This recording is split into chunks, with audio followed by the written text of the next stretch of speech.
उपोषणकर्ते सोनम वांगचुक यांना दिल्ली पोलिसांनी जंतर मंतरवरून ताब्यात घेत रुग्णालयामध्ये दाखल केलं।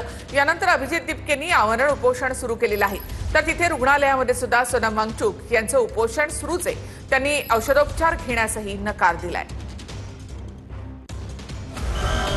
दिल्लीतल्या जंतर मंतरवर 21 दिवसांपासून उपोषण करणारे सामाजिक कार्यकर्ते सोनम वांगचुक यांना आज अखेर दिल्ली पोलिसांनी उपोषण स्थळावरून हटवलंय।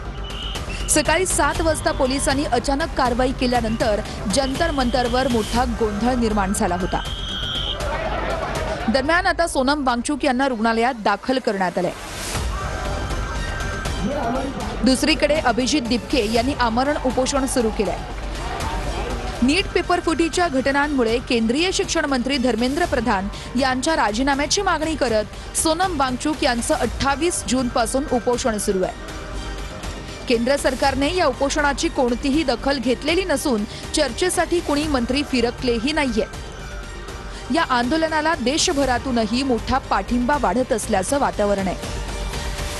21 दिवसांपासून सुरू असलेल्या या उपोषणामुळे वांगचुक यांचं 9 किलोहून अधिक वजन घटलंय, तर त्यांच्या तब्येतीला धोका असल्याचंही बोललं जात आहे। या उपोषणावरून दिल्ली हायकोर्टात एक याचिका दाखल करण्यात आली होती।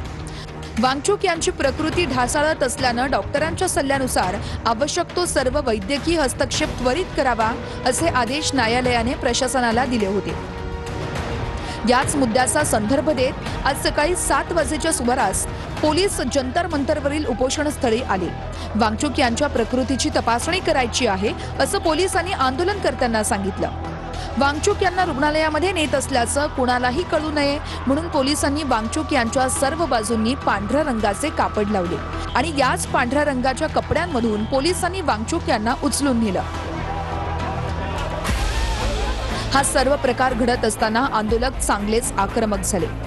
यावेळी पोलिसांनी काही आंदोलकांना फरफटत नेल्याचा दावाही केला जातोय। पोलिसांनी गोंधळामध्ये मारहाण केल्याचा आरोप स्वतः अभिजित दिपकेंनी केलाय। दिल्ली पोलीसचे 40 लोक सिव्हिल ड्रेसमध्ये आले, चादर घेऊन आले आणि सोनम सरांना इथं धक्कामुक्की करून शिवीगाळ करून इथून घेऊन गेले।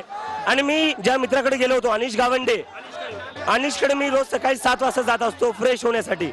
पोलीस बरोबर त्याच टायमाला आली आणि अनिशच्या घरासमोर मला पोलिसने मारलं।